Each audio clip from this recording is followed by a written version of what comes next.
நல்ல ஒரு கர்மாவை வாழ்க்கையில வெற்றி பெறக்கூடிய அமைப்பு, குழந்தைகளால மேன்மை, தொழில் மேன்மை, புகழ் எல்லாத்துலயுமே ஜெயிக்கக்கூடிய அமைப்பு.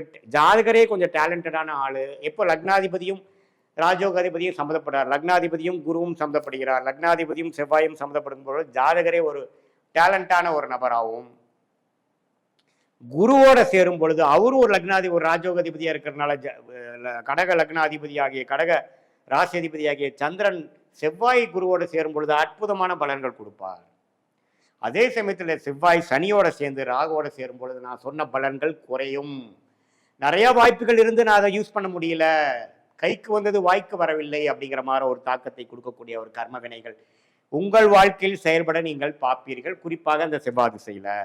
அதே சமயத்தில் குரு நீச்சமா போயிட்டார், ராகுவோட ஒரு 5 டிகிரிக்குள்ள போயிட்டார், சனியோட சேர்ந்து விட்டார் அப்படிங்கிற மாதிரி ஒரு இக்கட்டான ஒரு சூழ்நிலை இருக்கும் பொழுது, இருக்கக்கூடாத இடத்துல இருக்கும் பொழுது என்னதான் ராஜயோக திசை நடந்தாலும் சில விஷயங்கள் எங்களுக்கு திருப்தியாக இல்லை, சில வாழ்க்கையில சில செட்பேக்ஸ் நான் ஃபேஸ் பண்ண வேண்டியதா போச்சு அப்படிங்கிற மாதிரி ஒரு அமைப்பு கொடுக்கக்கூடிய அமைப்பு இருக்கு. ஸோ அதே ஒரு நல்ல மேன்மையாக 9ஆம் வீடுங்கிற பாகிஸ்தானத்துக்குள்ள கனெக்ட் ஆகும் பொழுது, 5ஆம் வீட்டில் கனெக்ட் ஆகும் போது ஆட்சி உச்சம் பெற்று நட்பு வீட்டுக்கு குறையாமல் இருக்கும் பொழுது அற்புதமான பலன்களை இந்த செவ்வாய் திசையும் குரு திசையும் கொடுப்பார் கடகலக்ன கடகராசிக்காரருக்கு நீங்க தெரிஞ்சு கொள்ள வேண்டும். இதுதான் ஒரு மிக முக்கியமான ஒரு 3 கிரகங்கள், சந்திரன் குரு செவ்வாய். கடகலக்கணத்துக்கு மிகவும் சுமாரான பாவக்கருமாவை கொடுக்கக்கூடிய கிரகமாக சனி வருகிறார்.